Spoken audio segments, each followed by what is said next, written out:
50 বছরের বেশি সময় পরে প্রথমবারের মতো ইসরায়েল পিছু হটতে বাধ্য হইল প্যালেস্টাইনের কাছে, ফিলিস্তিনের কাছে, আলহামদুলিল্লাহ। কিন্তু মুসলমানরা অনেক সময় এই টোটাল বাস্তবতাটা কত গভীর এবং এই যে ঐতিহাসিক ঘটনাটা, সেই ঘটনাটার ব্যাপারে তাদের যে পর্যালোচনা, সেই পর্যালোচনার জায়গায় আমি মনে করি মুসলমানদের অনেক কিছু শিখার আছে। মুসলমানরা বুঝতে পারছে এটা কত বড় একটা বিজয়, কারণ মুসলমানরা খালি যুদ্ধের বিজয়কে বিজয় মনে করে।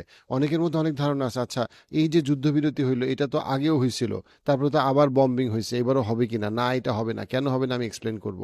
অনেকের আছে গ্রেটার ইসরায়েলের প্ল্যান, যে ইসরায়েল তো এখন নতুন সিরিয়ায় বম্বিং করবে অথবা লেবাননে বম্বিং করবে, না ও সেটাও করবে না, কেন সেটাও এক্সপ্লেন করব।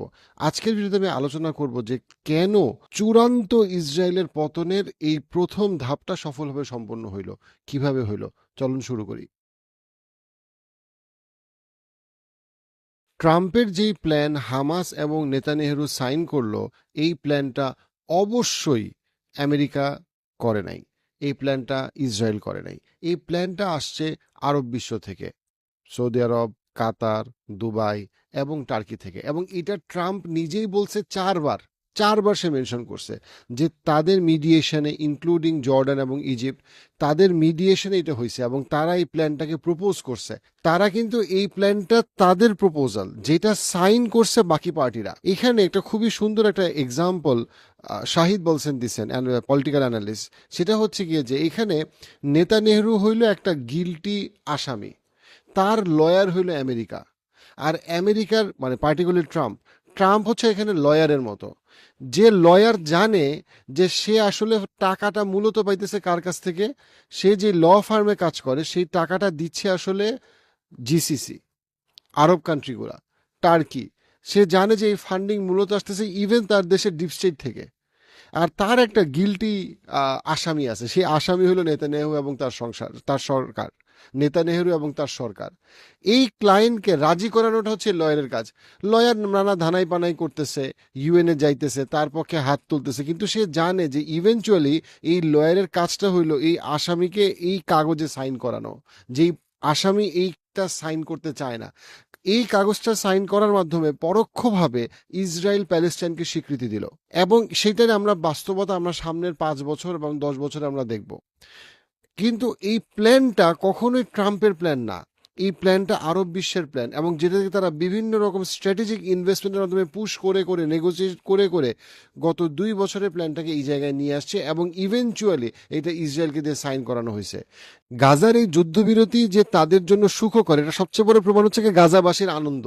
আপনি যদি গাজাবাসীর আনন্দ দেখেন অথবা গাজা রেফিউজি যারা ইজিপ্টে আছে তাদের আনন্দ দেখেন, আপনি বুঝতে পারবেন যে ওই মাটির মানুষরা বুঝতে পারছে যে এটা তাদের জন্য একটা বিজয়। যেটা সরাসরিভাবে আপনি যদি দেখেন গত 2 বছর ধরে ইসরায়েলের যে নেতানিয়াহু, সে যে কথাগুলো বলছে তার এক্স্যাক্টলি উল্টা। যেমন নেতানিয়াহু বলছে যে সে গাজাকে পুরাপুরিভাবে ধ্বংস করে প্রত্যেকটা হস্টেজকে ফেরত নিয়ে আসবে এবং সে হামাসকে পুরাপুরিভাবে ধ্বংস করে দিবে। হামাস কি ধ্বংস হয়েছে? না। হামাসের পারমিশন ছাড়া, হামাসের শর্তে অ্যাগ্রি করা ছাড়া নেতানিয়াহু কি কোনো হস্টেজকে আসলে মুক্ত করতে পারছে? না, মেজরিটিকে মুক্ত করতে পারে নাই। হামাস যখন পারমিশন দিচ্ছে তখনই হস্টেজ মুক্ত হয়েছে। এবং সেই হস্টেজ মুক্ত হওয়ার শর্তটা কি? শর্তটা হচ্ছে কি প্রতি হস্টেজের জন্য তার থেকে অনেক বেশি সংখ্যক ফিলিস্তিনি, যারা অবৈধভাবে, যাদেরকে অকারণে নির্যাতন করা হয়েছে অথবা যাদেরকে কারাগারে আটকায় রাখা হয়েছে ইসরায়েলের জেলখানায় বা ইসরায়েলের রিমান্ড সেলে, সেখান থেকে তাদেরকে মুক্ত দেওয়া হবে। সো ইসরায়েলি হস্টেজের বিনিময়ে কিন্তু ফিলিস্তিনি হস্টেজ অনেক বেশি মুক্ত হচ্ছে। তার থেকেও যেটা বড় কথা, এই চুক্তিতে তো আসলে অনেক কম্প্রিহেন্সিভ, এর মধ্যে 3টা ধাপ।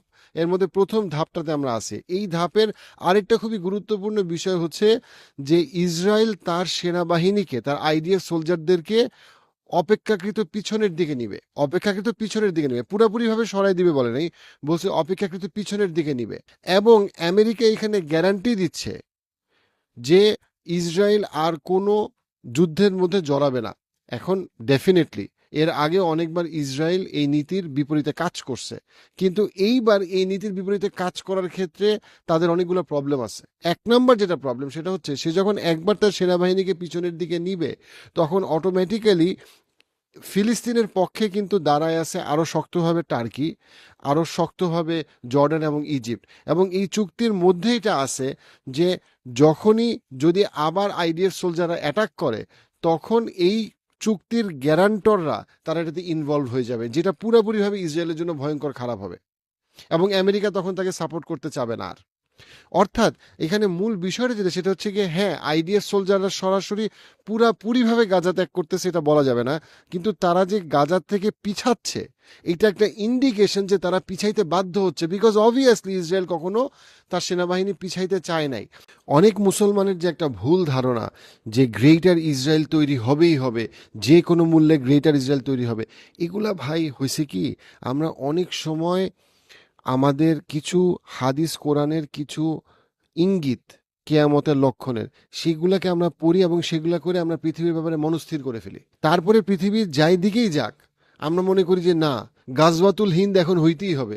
আমাদের দেশের অনেক সিনিয়র আলেম ওলামারা বলছেন যে গাজওয়াতুল হিন্দের পিছনে তোমরা ছুটো না, গাজওয়াতুল হিন্দ হয়ে গেছে, অথবা গাজওয়াতুল হিন্দের পিছনে ছুটোটা তোমাদের কাজ না। কিন্তু কিছু মানুষ গাজওয়াতুল হিন্দের চিন্তা বন্ধ করতে পারতেছে না।